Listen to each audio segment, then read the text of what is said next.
స్త్రీల గురించి విన్నాం. అయితే దేవుని వాక్యములో నుండి ఇర్మియా గ్రంథము 9వ అధ్యాయము 17వ వచనం చదవండి. యెహోవా ఎలాగూ సెలవిచ్చుచున్నాడు, ఆలోచించుడి, రోదనలు చేయు స్త్రీలను కనుగొనుడి, వారిని పిలువనంపుడి. తెలివిగల స్త్రీలను కనుగొనుడి, వారిని పిలువనంపుడి. చాలండి. ఎంత చక్కటి మాట చెప్తున్నాడండి దేవుడు. ఎందుకు స్త్రీలైన వారి మీదే ఫోకస్ పెట్టాడు దేవుడు అని అంటే, ఆదిలోనే ఆదాం పక్కనే అవ్వ లేనందుకు అక్కడ ఎంతో శూన్యముగా ఉంది. అంటే ఒక స్త్రీ ఏదైనా చేయగలదు. ఒక స్త్రీ తలుచుకుంటే ఏదైనా చేయగలదు. ఒక పురుషుణ్ణి అయితే మట్టితో తయారు చేశాడు, కానీ స్త్రీని ప్రక్కటెమిక నుండి తీసి మాంసము పూడ్చి జీవవాయును ఊదాడు. అందుకనే తెలివిగల స్త్రీలు చాలా అవసరమై ఉంది దేవుని సేవకు. తెలివిగల స్త్రీలు ఎంతో మంది బైబిల్లో భక్తులైన వారు ఉంటున్నారు. అలాగే సమాజంలోను కూడా మనం వారం వెంబడి వారము భక్తుల గురించి వింటున్నాం కదా. పురుషులు ఉన్నారు, సేమ్ టైం స్త్రీలు కూడా ఉన్నారు. అంటే ఈరోజు మనం వినబోయే మన యొక్క పాఠం ఏంటంటే తెలివిగల స్త్రీలు కావాలి. ఇంకా దేవుని వాక్యంలో మనం విన్నప్పుడు సుబుద్ధి గల స్త్రీ ఉంది, గనురాలైన స్త్రీ ఉంది, దైవభక్తి గల స్త్రీ ఉంది, ప్రార్థించే స్త్రీ ఉంది, రోదన చేసే స్త్రీ ఉంది. ఎంతో మంది ఉంటున్నారు. మనకు టైం లేదు కనుక నేను చాలా షార్ట్ కట్ లో చెప్పేస్తాను. తెలివిగల స్త్రీలు ఎవరు అనే సామెతల గ్రంథంలో ఎంత చక్కటి స్త్రీ అండి. గుణవతి అయిన భార్య దొరుకుట అరదు, అట్టేది ముఖ్యము కంటే అమూల్యమైనది. సామెతల గ్రంథంలో ఉంటుంది 31:10. కనుక గుణవతి అయిన స్త్రీలు కావాలి దేవునికి. గుణవతి అయిన భార్య ఎవరు మెచ్చుకుంటారంట?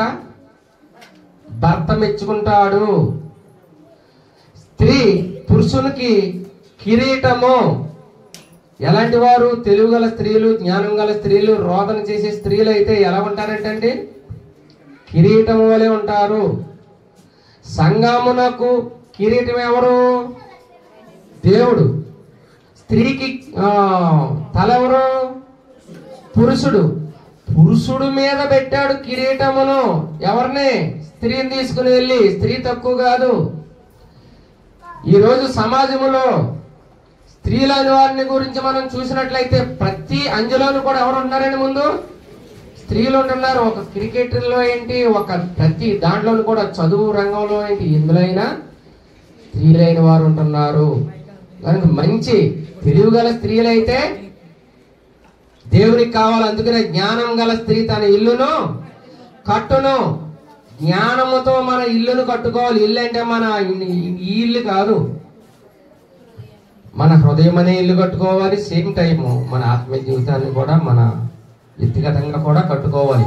ఒక జ్ఞానం గల స్త్రీ ఉన్నట్లయితే, ఇంతకు ముందే మనం విన్నాం, ఆమె సహించుకుంది, ఓర్చుకుంది, ఎంతో దేవునికి పరిచర్య చేసింది. మరి మనము తెల్లారి లేచి ప్రతి వారికి ఆదివారం వచ్చేటప్పటికి పనే కదండి, ఏదో ఒక పని. మిగతా అన్ని రోజుల్లో మనం పనికి వెళ్తున్నాం, ఆదివారమే రెస్ట్ దొరుకుతుంది. ఆదివారం బట్టలు తుక్కోవాలని ఇంకోటాను ఉంటుంది, తప్పులేదు. కానీ దేవుడికి ఇచ్చే సమయము దేవునికి ఇవ్వాలి. తెలివిగల స్త్రీలను పిలవనంపుడి, వారు నాకు కావలసి ఉన్నది. చాలా చక్కగా స్పష్టంగా చెప్తున్నాడు. గుణవతి అయిన భార్య దొరుకుట అరదు, అది ముత్యము కంటే అమూల్యమైనది. ఆమె పెనిమిటి ఏం చేస్తారంటే అండి, ఆమె యందు అనుమానం ఉంచాడా? ఏమంటున్నాడు? నమ్మకం ఉంచాడు. అంటే నమ్మకస్తురాలుగా చేస్తుంది ఒక భార్య భర్త దగ్గర. మారని భర్త ఉంటే మార్చడానికి కన్నీరు గార్చి ప్రార్థన చేయాలి. చీటికి మాటికి కోపమించుకోకూడదు. ఏ విధంగా మార్చాలో అది మన చేతిలోనే, స్త్రీ చేతిలోనే పెట్టాడు. అది నా నోటి మాట కాదు, మీరే చదవండి. పేతురు రాసిన పత్రిక 3:1 ఉంటది. ఏమని ఉంటదంటే, స్త్రీలారా మీ సపురుషులకు లోబడి ఉండవలేను, వారిలో దేవుడు ఎరగరు, వాళ్ళు దేవుడికి వారి భక్తి తెలియదు. కానీ మీరు వెళ్తున్నారు కదా, నీకు అంతా తెలుసు కదా, నీకు తెలిసినప్పుడు నువ్వు తగ్గించుకోవాలి కదా, నువ్వు ఓర్చుకోవాలి కదా. చిన్న మాట అంటేనే నువ్వు సహించుకోలేవు, ఓర్చుకోలేవు. నువ్వు ఏం తెలుసుకున్నావు? దేవుని ప్రేమ నీకు ఏం తెలిసింది? నువ్వు ఎవరు అయినా సరే నువ్వు తెలిసినప్పుడు మనం సహించుకోవాలా, ఓర్చుకోవాలో, ఏ సందర్భంలో ఆ మాట పలికారో, ఏ సందర్భంలో ఇష్టాసారంగా ఇష్టం వచ్చినట్టు వచ్చి ఇష్టం వచ్చినట్టు వెళ్ళిపోవటంగా దేవుని సేవ అంటే ఒక క్రమం ఉంది. దేవుని సేవ అంటే భర్తకి భార్య అయ్యాడలా ఏం కలిగి ఉండాలండి? నమ్మిక కలిగి ఉండాలి. ప్రార్థనకి వెళ్తారు కానీ ఈమెలో ఏమి నమ్మకం, తగ్గింపు జీవితం లేదని భర్త అనేలాగా మన సాక్ష్యము ఉండకూడదు. భార్య లేని వారు తెలివి గల స్త్రీలు గాని, జ్ఞానం గల స్త్రీలు గాని ఎలా ఉండాలంటే మనల్ని మనం తగ్గించుకోవాలి, మనల్ని మనం ఒకరికొకరు ప్రేమించుకోవాలి, సహవాసం కలిగి ఉండాలి. అది దేవుడు భక్తి మనకు నేర్పేది. మనం నేర్చుకున్నట్లయితే ఎదుటి వారికి నేర్పగలము, ఎదటి వారికి నేర్పగలము. అయితే దేవుని వాక్యం ఏం చెప్తుందంటే, ఇదేంటండి, ఇది ఎక్కడ సాధ్యం అంటే మీకే బైబిల్లో చూపిస్తాను. 1 సమూయేలు గ్రంథము 25:3 చదవండి. ఎలా తగ్గించుకుంటుందో ఒక స్త్రీ. అతని పేరు నాబాలు, అతని భార్య పేరు అబీగయలు. ఈ స్త్రీ సుబుద్ధి గలదై, ఏం బుద్ధి అండి? మంచి బుద్ధి గలదై, రూపవైసయ్యుండును. ఎంత అందగత్తండి ఈమె! మంచి బుద్ధి కలిగి ఉంది, మంచి అందం కలిగి ఉంది. మనకి ఏమీ లేకపోయినా, ఏమీ లేని ఆకు ఏమవుతుంది అంటే, నేను ఎవరిని ఉద్దేశించి చెప్పట్లేదు, స్త్రీల గురించి నేను మాట్లాడుతున్నాను, జాగ్రత్తగా గుర్తుపెట్టుకోండి. స్త్రీలైన వారు భర్తల దగ్గర, సమాజంలోను, కుటుంబంలోను, సామెతల గ్రంథం 31 చదవం కదా, ఎలా ఉందండి? ఒక కుమారుల దగ్గర మంచి బిరుదు సంపాదించుకుంది, భర్త దగ్గర మంచి బిరుదు సంపాదించుకుంది, ఇచ్చే చోట ఇచ్చింది. ఎన్నో విషయాలు ఉన్నాయి, ఇంటికి చదువుకోండి 31వ అధ్యాయము. కానీ ఈ స్త్రీ అయితే ఎవరు? అబీగయలు. సుబుద్ధి గలది, మంచి రూపవతి, మంచి అందగత్తే. నా ఏలినవాడా, ఈ దోషము నాదయ్యా. ఎంత ప్రాధేయపడుతుందండి!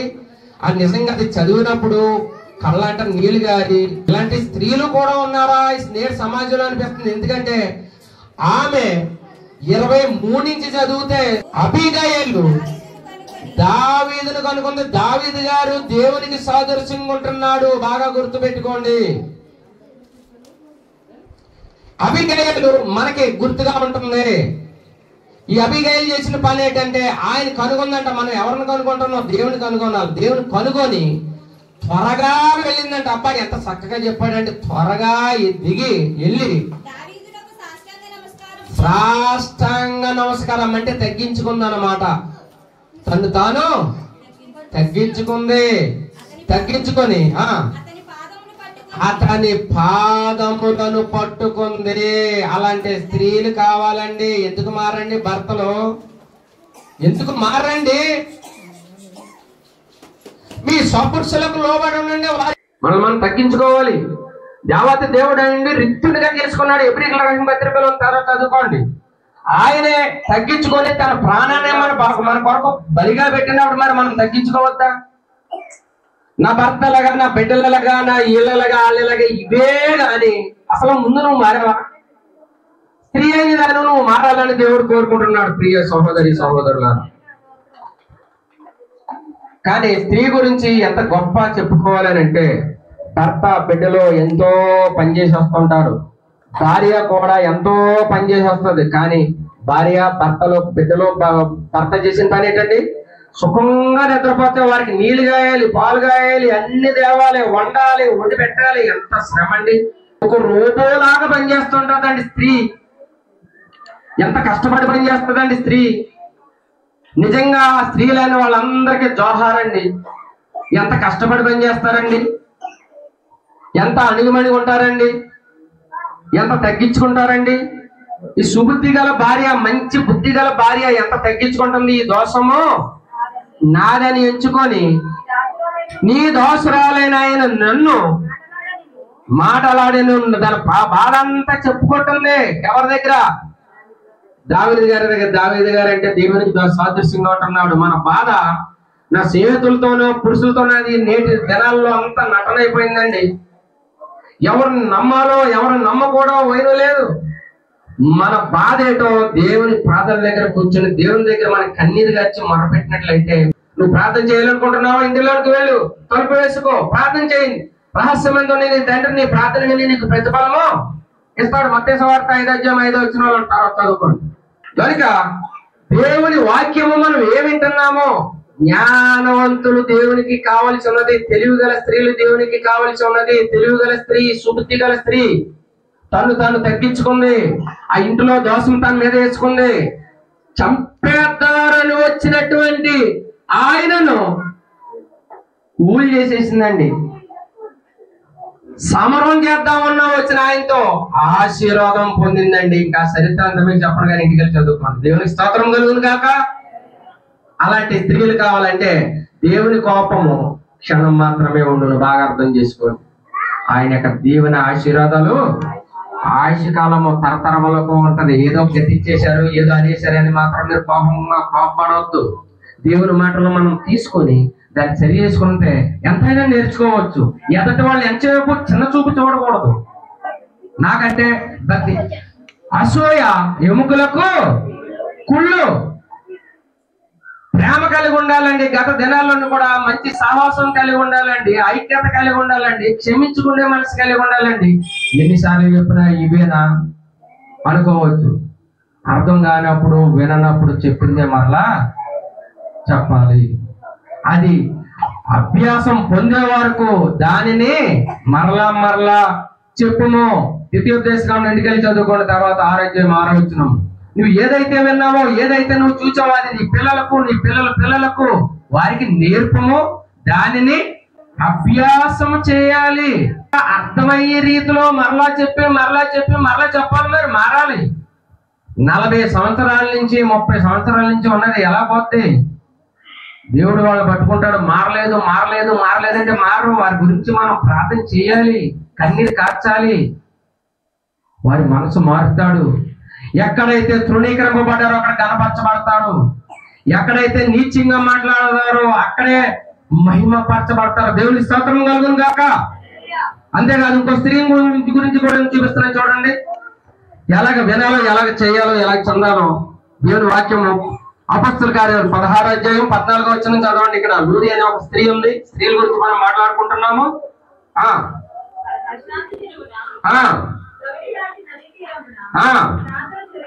ప్రార్థన జరుగును అక్కడికి వచ్చి కూర్చుండి మాట్లాడుతుండారు. యూదియా అని దైవ భక్తురాలైనటువంటి ఒక స్త్రీ వినిచుండని ఎలా వింటుందండి. అక్కడ కూడుకుంటాం మానలేదు. మనకి కూడుకుంటానికి ఎన్నో పనులు వస్తుంటాయి, కానీ కూడుకుంటాం మాత్రం మానకూడదు. ఎక్కడికి వెళ్ళిందండి? సముద్ర తీరమునికి వెళ్ళిందంట. దూరం. మన పక్కన ఉన్న సన్నిధికి రావడానికి మన టైం సరిపోదు. కానీ ఈమె చూడండి, సుబుద్ధి గల స్త్రీ. ఏం స్త్రీ అండి ఈమె? భక్తి గల స్త్రీ. భక్తిని సంపాదించుకుంది స్త్రీ. ఎందుకు సంపాదించుకుందంటే దైవ భక్తి కలిగినటువంటి స్త్రీ. దూరం వెళ్ళేది, అందరితోటి కలిసేది, అందరితోటి ఏకీభవించి ప్రార్థన చేసేది. దేవుని వాక్యం జరిగేటప్పుడు ఏం చెప్తున్నారా అంటే ఆసక్తితో ఎదురు చూసేది. విందే. విన్నందువల్ల ఆవిడ పాడైపోయిందా, బాగుపడిందా? బాగుపడింది. చదవండి.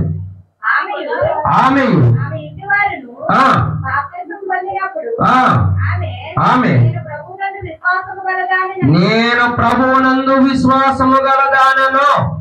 ఈమె మొదట విన్నది సాహసంగా కోరుకోవటం మానలేదు. విన్నదాన్ని బట్టి ఆమె హృదయము ఏమైందండి? మారింది. హృదయం తెరవబడింది. మన హృదయాలు కూడా స్త్రీలైనటువంటి పురుషులైనటువంటి హృదయాలు తెరవబడాలి. మన హృదయం మార్చబడాలి. హృదయంలో దేవునికి కొంచెం చోటు ఇవ్వాలి.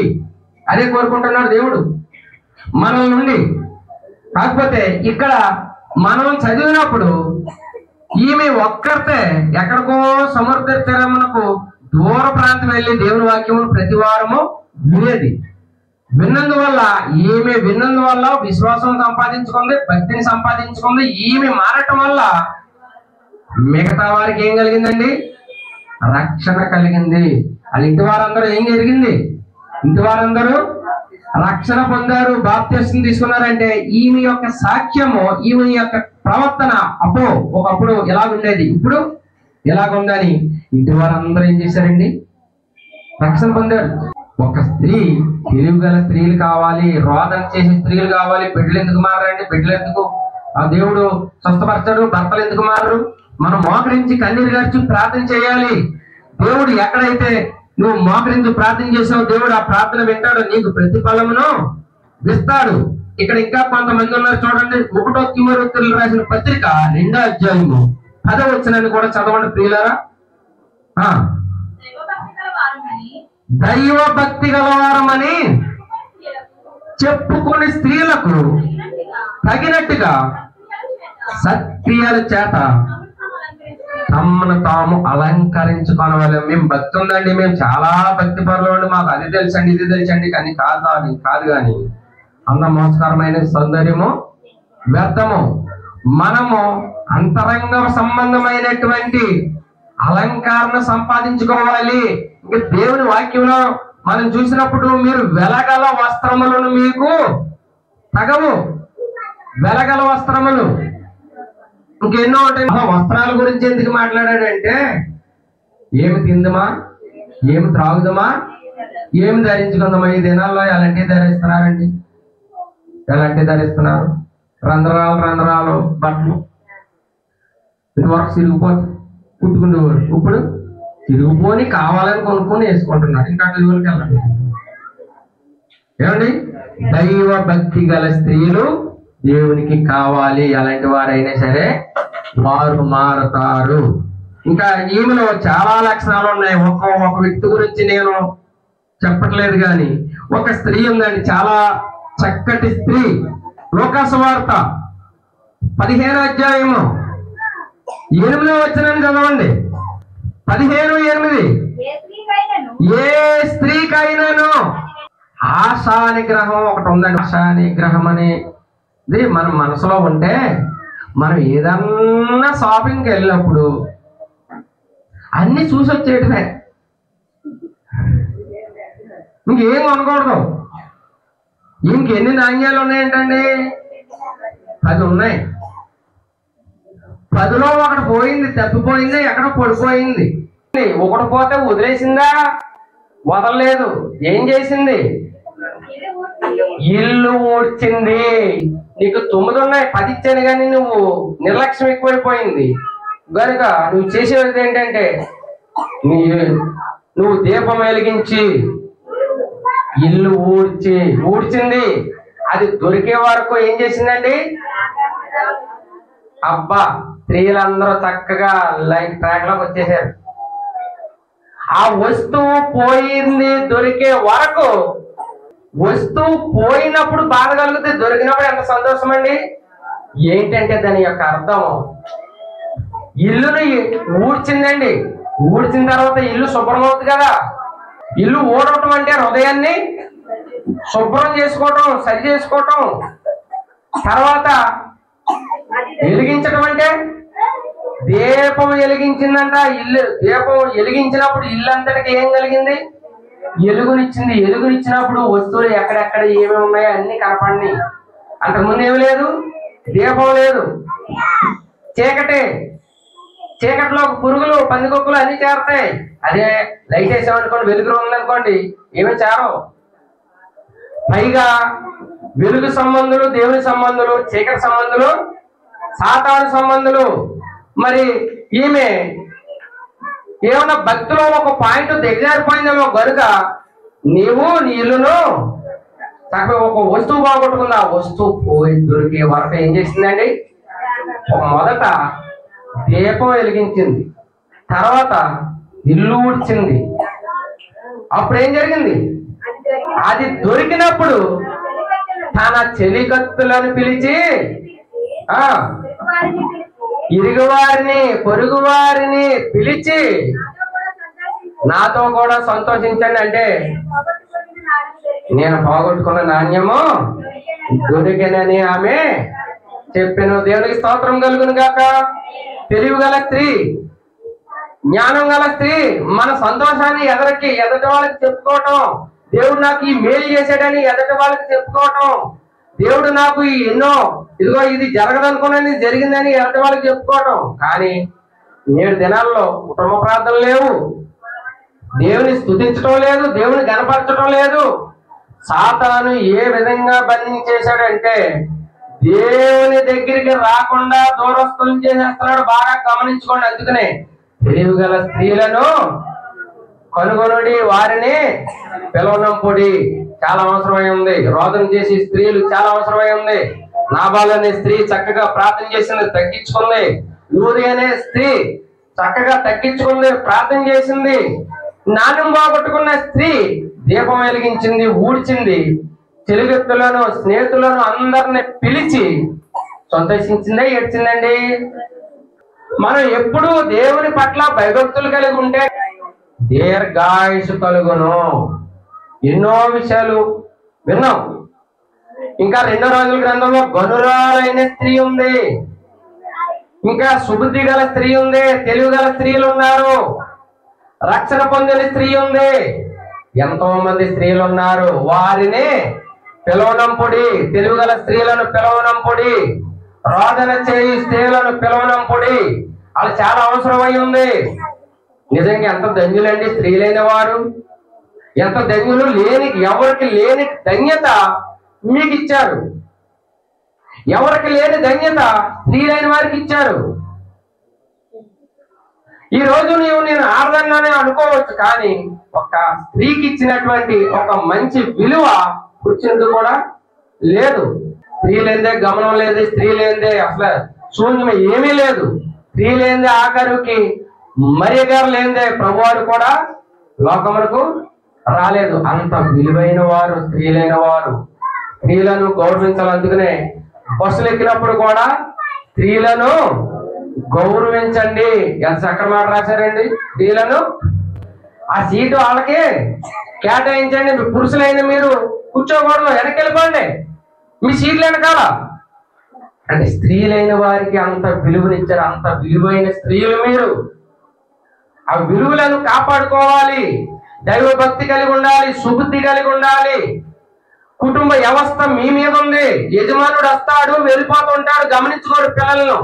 కానీ ఆ ఆలోచన, ఆ విధి విధానాలు కూడా స్త్రీలైన వారి మీద పెట్టారు. కాబట్టి జ్ఞానం గల స్త్రీ తన ఇల్లును కట్టును. జ్ఞానముతో మన కుటుంబాల్ని మనం కట్టుకోవాలి. నా ప్రియ సహోదరి సహోదరుల, మీరు ప్రార్థన చేసినట్లయితే, అందుకనే ఒక మాట అంటాడు ఆయన సిలువేసినప్పుడు, అమ్మలారా నా కోసం ఏడవద్దమ్మా. ఎంత చక్కటి మాట అండి. మీకోసమును మీ పిల్లల కోసం మీరు చక్కగా పలుకుతారు. మీరు ధన్యులు. అమ్మలారా మీరు నా కోసం ఏడవద్దు. నేను సిలువ వేయకపోతే, సిలువ వేయించుకోకపోతే, నేను ప్రాణం పెట్టకపోయినట్లయితే మీకు రక్షణ లేదు, మోక్షం లేదు, మార్గం లేదు. నేను వెళ్ళి మరణం మీ కొరకు వస్తాను, మార్గము సరళం చేస్తున్నాను. కనుక స్త్రీలైన వారు మీరు ధన్యులు. మీరు లేనిదే అసలు సర్వ సృష్టి లేదు. మీరు చాలా మంచివాళ్ళు, మీరు ప్రార్థనా పరులు, మీరు జ్ఞానం గల స్త్రీలు, సుబుద్ధి గల స్త్రీలు, తగ్గించుకునే స్త్రీలు. మీలాంటి వారు దేవుడికి చాలా అవసరం. శ్రమ స్త్రీ ఉంది, ఇంటింటికి వెళ్ళి దేవుని గురించి చెప్పింది. మద్దలేని మరియ ఉంది, పాదాల దగ్గర కూర్చొని ఆయన మాటలు వింటుంది. ఇంకా చెప్పుకుంటూ పోతే ఎంతో మంది స్త్రీలు ఉంటున్నారు. అలాంటి స్త్రీలు మనకు కావాల్సి ఉంది. ప్రార్థన చేసుకుందాం.